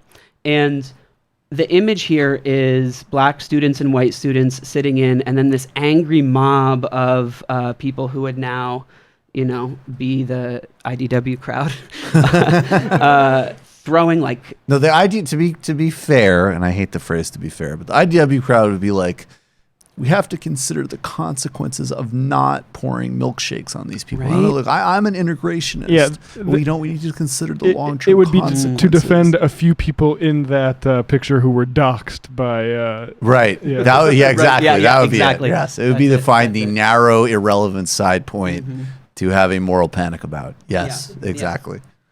Yes. And so, all these angry white people are throwing food on them. And the reason that it has what we call action logic is you can look at this image and you immediately know what they want, you know who they are, you know who's against them, and you know why. Right. And it doesn't require any words. They're not holding protest signs. The image speaks for itself. It's logical. The act that they're doing itself tells the story, because even though direct action is fundamentally about material power and leveraging pressure, it also is fundamentally narrative-based. It's fundamentally about how do you tell a story of a pathway to liberation. And action, not every action needs to have high action logic, but when you're like blockading a highway, you need to do a lot more work to explain to people what you're doing, unless you're protesting the existence of that highway or something like that. Right. And so that's the first principle, action logic. So if you want to go to the next slide, this is an example of an action that I coordinated that had high action logic, which was, this was 10 years ago, 2009. So direct action can be incredibly material. It can also be about building a symbolic flashpoint, which was the goal of this action. So at the time, in the back of this picture, I couldn't find a better picture, but I thought this one was fun. There's smokestacks, and those smokestacks are from the coal-fired power plant that powered Congress. It literally powered the congressional building. And if you were to rotate the camera angle, you'd see the congressional building directly next to the smokestacks. And so there had been a lot of agitation around trying to get this power plant switched away from coal to clean energy. And it was actually Nancy Pelosi at the time who for years had been sort of waffling in the wind about it. And I don't know about that. Fuck that. Basically, the Democrats kept passing resolutions to do it and then not actually implementing them. And so nice. We coordinated. Super core brand Democrat right there. Totally. And so we shut it down. We brought a few thousand people and did an occupation. We blockaded the whole thing, nobody in or out, shut it down for a day. And so the action logic was clear. This is the coal-fired power plant that powers Congress literally and figuratively. The fossil fuel industry is powering Congress right now. And so the idea was to build a flashpoint action. This was like before Occupy Wall Street. This was before there were memes that really got underneath sort of moneyed influence. And there were a number of different campaigns going on around clean energy that were going to then leverage this message from that. And we actually, by the end of that day, Nancy Pelosi came out and announced that they were going to transition it off of coal, and then they did. And the reason why I share that is not because direct action usually has that much immediate satisfaction. And actually, it was kind of a sour satisfaction because they transitioned it to liquefied natural gas, which is fracking, so it's not actually that much better. Yeah, they really have to make sure to be like, look, we'll do this, but at least some fucking water is getting lit on fire in Pennsylvania. As long as we poison some people. Yeah. It's like I heard that was still when the Sierra Club was advocating for fracking. That was a different era in the mainstream environmental groups were they branded liquefied natural gas like the Obama of energy. They're like, it's not a clean transition, but it's also not fossil fuels either. It's a totally new thing. And this was an intervention on those politics too. We had I'll talk in a minute about the difference between your target and your audience. Right. But your targets who you're trying to pressure, your audience is all the people who are impacted by the action, and we're trying to impact the terrain of the environmental movement. And it was basically planting the seeds for what became the Keystone XL pipeline campaign of pushing these groups to be much more embracing of nonviolent direct action. And but the other thing I'll say about Pelosi jumping in front, a lot of times self-righteous activists get frustrated when politicians jump in front of the parade after it's organized to take credit for stuff and cry about co-optation. And co-optation is a real thing. There's things to watch out for, but it's a metric of success. Right. And the reason that we do nonviolent direct action tactics, if we're trying to pressure a politician, my friend Daniel Hunter talks about it like politicians are like a balloon, and they kind of waffle in the wind. And the terrain of advocacy, as opposed to direct action or lobbying, is like blowing on the balloon, trying to get it to move. What direct action? But those balloons, it's tied to a rock. It can only go so far, right? And that rock is the material interest of those politicians. It's either their constituency or their funding base. And the goal of campaigns is to move the rock. And so we're not getting concerned with lobbying a politician to take this or that stance. We're moving their constituency, so they have to take that stance if they're in power. And that's the way that, for example, Sunrise is building movements for the Green New Deal and trying to force politicians to take a stand by demonstrating public pressure. Right. That's how direct action is like moving the rock, as distinct from advocacy. So you want to go to the next one? Yeah, let's go to the next one. Great. Actually, yeah, before you can leave this one up, but before I get to this, I will just say something about the Keystone campaign, because those actions did not have action logic. That was, we started by doing this, what was it? We were basically, people were locking themselves to the White House gates. Yep. And we did a series of 12 days of mass, we called it civil disobedience, but it wasn't technical civil disobedience because the law, people were getting arrested, but the law that was being broken was just like some ridiculous law about tourism, like you can't block the gates so that tourists can take photos. Right. If we were protesting that You ever law, see that picture, by the way, of Pablo Escobar and his kid in front of the White House taking that photo? No. It's iconic. It's an amazing photo. Pretty Nice. funny. So you were interrupting. So we would have interrupted it. Potentially Pablo Yeah, Escobar yeah, taking a exactly. picture with his kid in front of the White House, so you could stop economic development. Right. See, I That's could be the on reason Fox. we did it. I could be That's on Fox. the reason we did it. Maybe they wanted to experience America, but because you hate freedom so much, Pablo Escobar and his kid can't have a family moment, and he's an entrepreneur. All right, Wow. I'll stop being stupid. Go ahead. Wow, you'd be so good at that. Sure. Yeah. Yeah. But the point So is in a that we way, had to you were in work- front of the White House. It wasn't really politics. You were just saying we want to eat organic smoothies. In a certain organic sense. smoothies. In a certain sense. In a certain sense. In a certain sense. All right. So we had to just work a lot harder to make our message clear. Right. So we had to have really clear signs and messaging. We had to have our spokespersons on lock. We had to, and in that case, the arrests, they were basically just bait to get media attention in a way. And there's a double-edged sword to that. Like in a lot of conditions, like in most freedom struggles, getting captured is seen as a bad thing. Yeah, right. It's not highly emphasized. Yeah, Right. but sometimes you can provoke arrests in order to control the media narrative, if that's part of your strategy. And sometimes campaigns get a little bit too distracted by the media stuff and away, like towards spectacle and away from the material. But if you're doing it with intention, that is how what started as a flashpoint action at the White House became a multi-year long campaign to stop an oil pipeline that was grassroots driven from frontline indigenous communities all over the country that were doing real material block. So instead of having kind of a fake blockade in front of the White House, it was literally blockading oil tankers so they couldn't get through, and pushing the pipeline timeline further so that the legal case had more time to run through. So these things thread together in terms of material impacts. But so to jump to the one here, since we're on the topic of narrative. Yeah. So this is from the WTO, Battle in Seattle, 1999. And this is the Ruckus Society dropping a banner.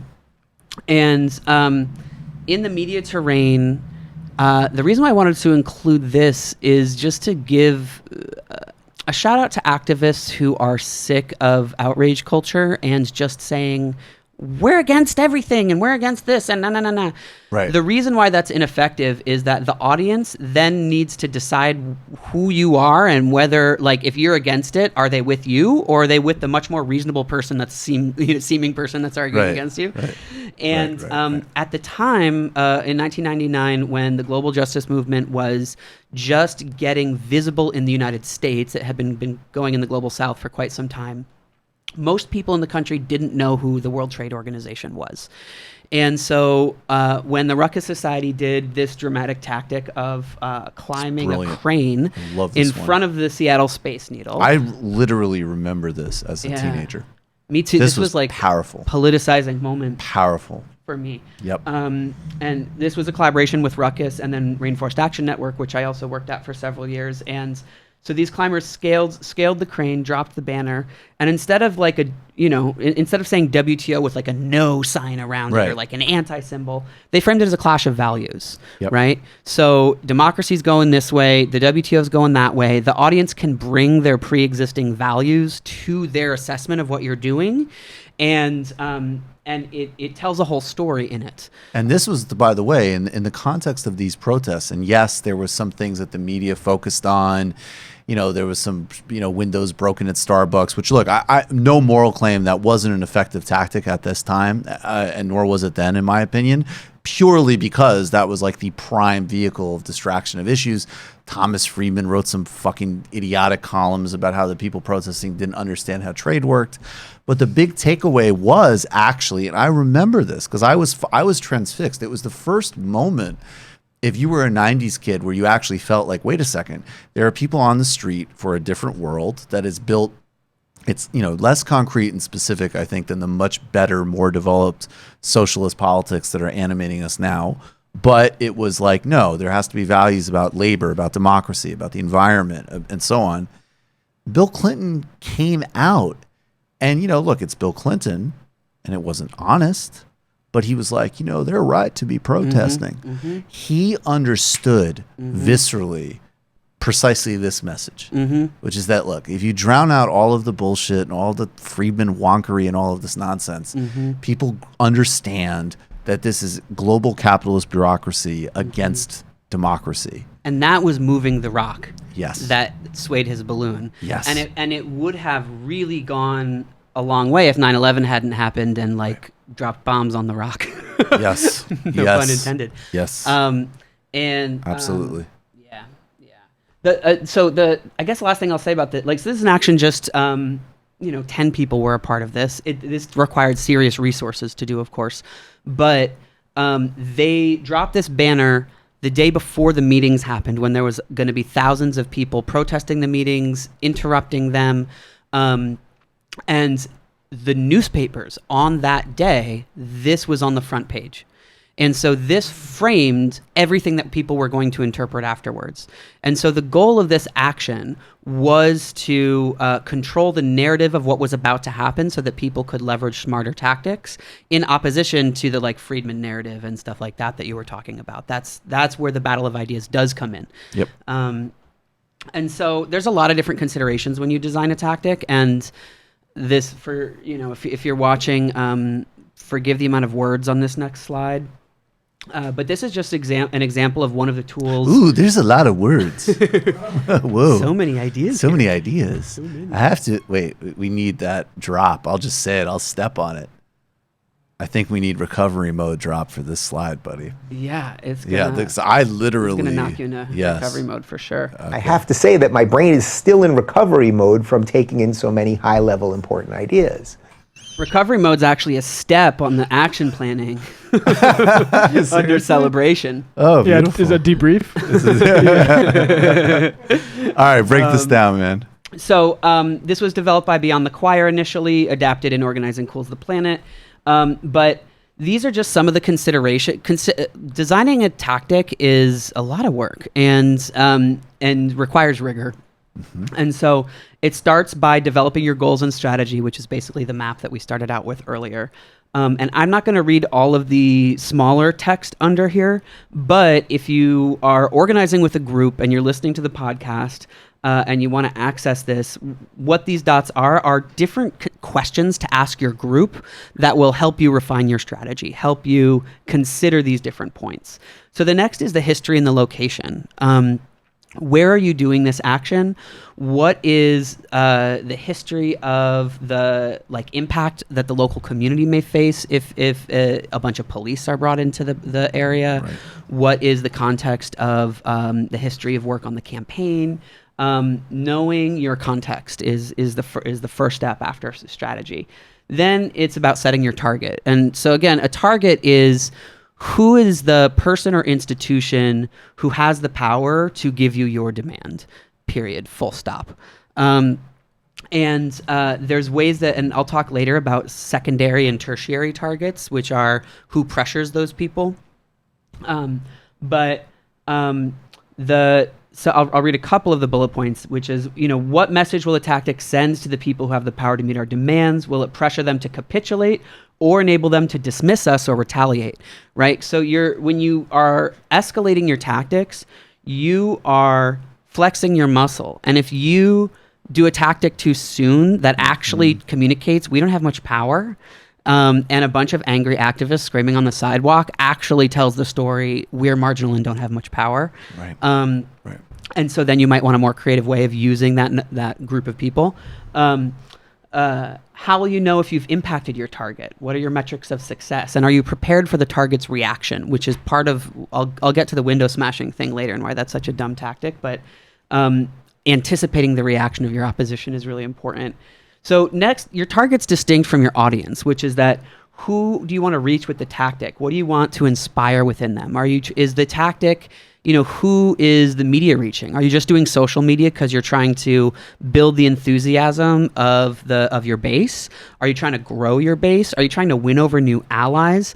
Before, when we talked about the spectrum of allies on the last show, we talked about tactics being neutral in the sense that any tactic is going to alienate some people and attract other people. So are you doing that on purpose? Are you attracting the people that you want and need? And don't worry about the people that you might alienate if they're not going to be connected to your campaign anyway. The next is relationships. And so this is key. This is about coalitions, alliance building, in terms of unlikely alliances, but it's also about accountability to the people who are most impacted by the issue. And so how grounded are you in the issue that you're taking on? And people who live day to day with the material consequences of the issue you're fighting are always the best spokespeople, always have the most insights about the nature of the problem. Bernie Sanders campaign. You have people who work at Walmart saying Bernie Sanders is the best advocate for us. Exactly. Right. Yep.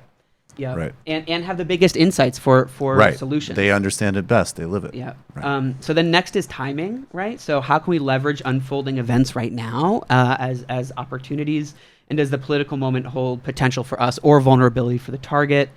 Next is the tone. Your action could be anything. It could be angry. It could be jubilant. It could be solemn. It just depends on the message you're trying to communicate and the action logic of that. Next, we talked about message already. Next is organization. How well does it build the work that you're doing? Resources, really mapping out what's it going to cost in terms of hours, time, money, materials, relationships. What are the resources that you have? Then celebration is a super important step, which leftists hate to celebrate when victories are not perfect. And it's so important to be building a campaign that you celebrate your victories. Claim wins.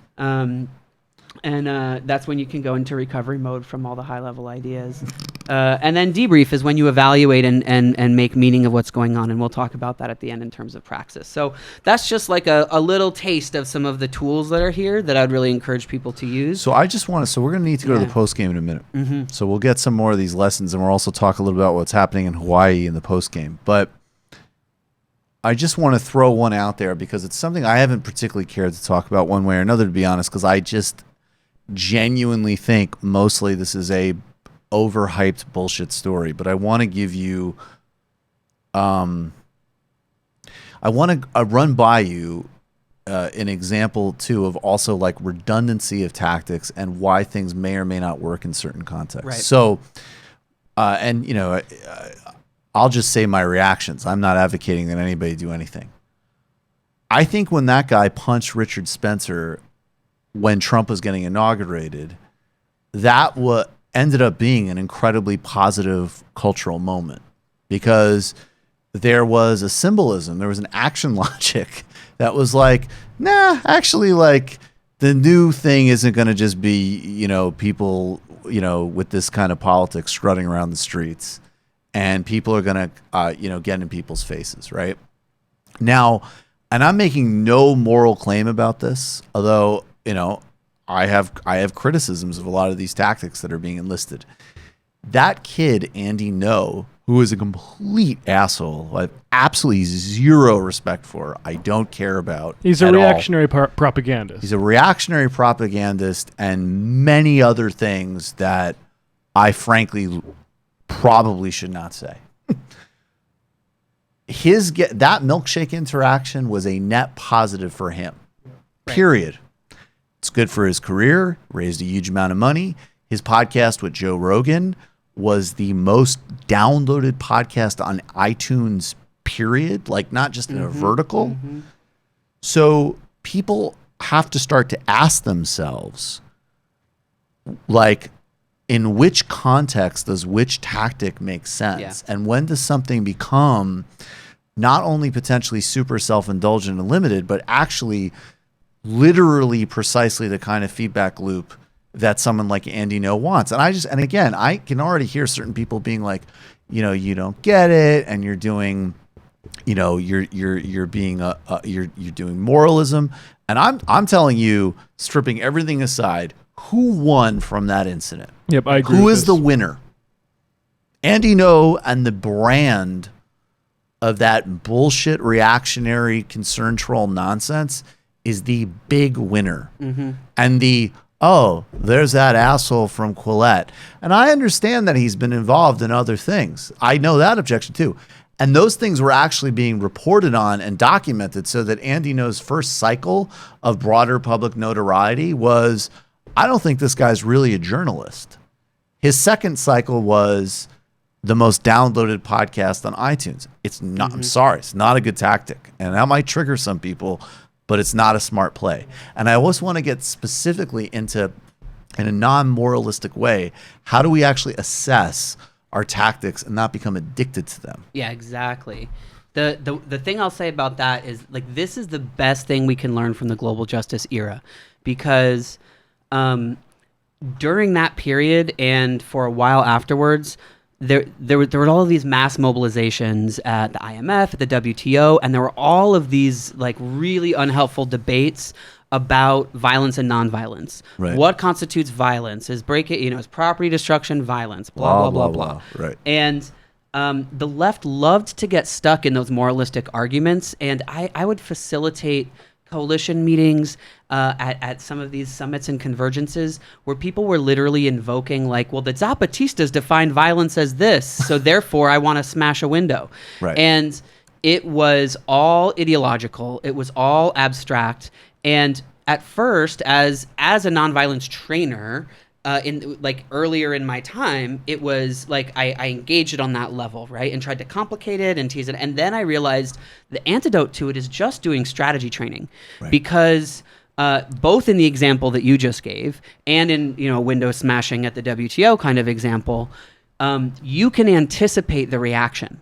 And when you go around that tactic star, when you anticipate both your target's response, the police response, even if you disagree with the media response, like there was a G8 protest where there were all of there's groups that wanted to light garbage cans on fire and stuff like that. And if they had just had a conversation that said, we know that if this happens, the police will do mass arrests, they will target specific activists, and it'll be very expensive. We already know that there costs. are agent provocateurs from the police and other agencies in these protests to begin with, and what a perfect conduit if you're already committed to taking a dumb action. And so they did it, and the consequence millions of dollars of legal costs that were then put on the movement of all of these fundraisers to raise money for these imprisoned activists. And of course it was unjust that they got like ridiculous sentences. I mean, like the way the state threw their weight around was, but that wasn't the point. The point was,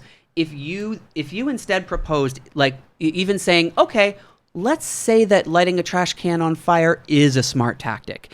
Is it worth all of us collectively raising money, like raising $6 million over the next 6 months? Is it that good? Nobody could have said yes.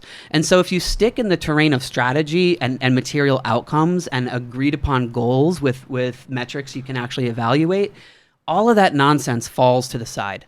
Is milkshaking, some asshole worth somebody who did not know who he was yesterday and would never know who he was, finding out about him for the first time in the context of him being like, I need to make bruised. I need to make a distinction between milkshaking and punching, because Andy Ngo was milkshaked numerous times. Oh, you're talking about the physical assault. Right, exactly. You're right. Like Ngo was milkshaked numerous times before the punching happened, and he would go up to police and say, "Hey, I was just assaulted." And they're like, "With the milkshake?" And he's like, "Yeah, with the milkshake." And like, get the fuck out of here. Yeah, get the fuck out of here. Stop wasting your time. But even the milkshake thing is another thing too, of like, again, it's hilarious. I've seen great ones. And when does that become like not the thing to do anymore? Yeah. And not as a moral thing, but just literally understanding you can't be addicted to a tactic. And I think, my position is like, on an abstract level, I'll just put it this way, like, well, I just don't want to be super specific, but there's any number of movements in different contexts who have enlisted like actual non-theoretical violence that at the very least I'll say I don't judge, right? Like I clearly judge any tactic that specifically targets innocent civilians of any kind. I 100% oppose, and I think we all have to oppose, or that just fundamentally contradicts what we're trying to do. But there's many other contexts that you could take from many other examples, whether it's struggling against apartheid or the Cuban or Vietnamese revolutions or the underground resistance to the Nazis or whatever, that employed a lot of different types of tactics that I have zero zero, cannot emphasize enough, zero moral judgment of. In the context we're in, both the media environment we're talking about, and on the flip side, and this is something I just wanted you to touch on briefly before we go to the post game, a huge increase at the state level of laws being put on the books to criminalize, in fact, literal nonviolent actions. So the dial is actually like these social media controversies and little games are getting played out. Some of them are important, some of them, I'm sorry, are not. And then the broader structure is actually a system of policies being put in place that, as an example, could actually make it legal for somebody to run over a protester doing a highway protest, make the people at Standing Rock accountable for the legal bills and security that the private firms sent to terrorize them. And then the last thing I just really briefly want to add, because I think it's important. I think, Marx identified the working class function not as a moral the goals of getting rid of injustice and oppression were moral, but it was also just, it was super strategic. It was like laborers are the that's the counterweight to all the power in the world is numbers.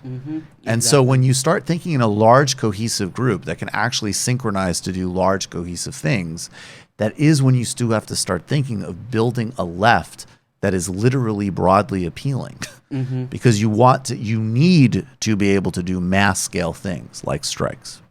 And if you want, I think the key takeaway that I'm hearing in what you're saying too is that militancy and anger works if you have the moral high ground. Which is why, for example, the Panthers are so compelling. Absolutely. And having the moral high ground isn't just about dressing in a suit, and it's not like respectability politics necessarily, but there are some tactics like throwing a milkshake kind of randomly that fundamentally doesn't carry with it the moral weight of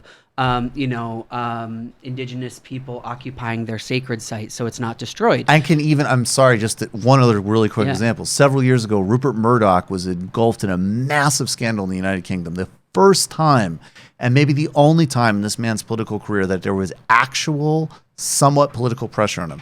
He's called to Parliament. He's getting grilled, including by politicians that had probably previously been in his pocket. Louis Mensch is asking him hard questions. He looks uncomfortable. He looks clammy. Then some asshole throws a pie in his face. Johnny Marbles. His wife at the time, Wendy Dang, punches the guy. All the headlines are idiot throws pie in old man's face. Right. Wife defends him. Stories totally obscured. Yep. I'm curious I have some stories I want to tell in the post game. Yes. I'm curious if we have time for one more quick one. One more quick one, then we'll go to the post game. Okay, cool. So then we'll do the last slide for now, and I'm gonna save the best ones for the post game, which is why you should become a patron. It's why I'm a patron, because the best shit's on the post game. Dipset. So all right, go. If you can go to the next slide. This is from 2010. This is when in Arizona they passed the SB 1070 Show Me Your Papers law, and precursor to the Trump era, right? Exactly. And the resistance that at the time was led by local groups Tona Tierra and Puente, Arizona, as well as the local Unitarian Universalists, really organized a wide variety of mass mobilizations that had all kinds of creativity. There was not just a mass march, there was like a giant banner hang similar to the WTO thing. But these two images I just pulled up because they both have a material component as well as a symbolic component. So on the top, this was a blockade that we supported over here. These are undocumented people, and there's also a priest who are using what are called lock boxes. So Griscom was getting excited about chains earlier. This is like a version of gear that gives you staying power. Can we talk about chains, sir? And all the gear is about is like, how do we hold the space for as long as possible? And the space that they're holding this is where the buses go into and out of when they try to do raids. So the day that the law got passed, there were all of these raids planned. We shut down their jails. We shut down their facility that to not allow the buses to even leave.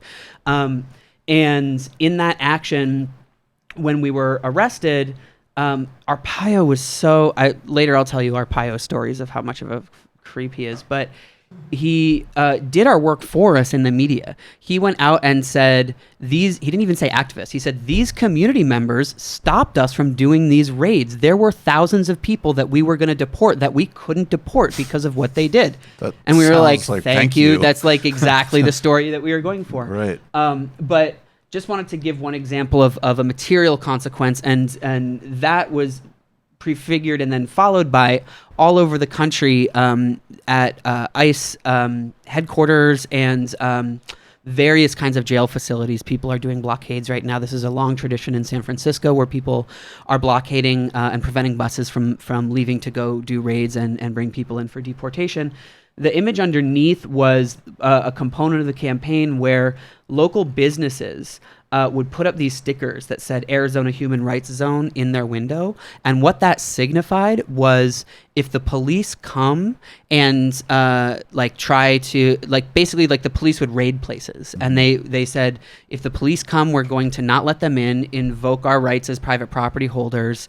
And if there's any undocumented people in our kitchen, any undocumented people in the back, we won't give them up to the cops. So it was basically a commitment to civil disobedience. And hundreds of businesses all over downtown put them up. And then we did a giant kind of human banner and occupied an intersection to sort of stamp the banner on downtown Phoenix for the day. Right. And so those are two examples of what was a multifaceted action that was part of a much larger escalatory campaign that planted seeds for where we're at now. Amazing. Sorry. Jessica Peterson, I'm sorry. Yeah, totally. Amazing. But it actually is amazing. Guys, you need to follow all of Joshua's work. We have we've done patron shows together, which also get into a lot of this stuff, specifically on climate and global ecology activism. And we're going to obviously be doing a lot more together. But check out Wildfire Project. That's the primary way to find you. Get these books and join us in the post game. We have a ton to get to. We're going to be, of course, doing a debunk with Ben Burgess. We're going to continue some of these lessons, get to Hawaii, talk about Boris Johnson a little bit.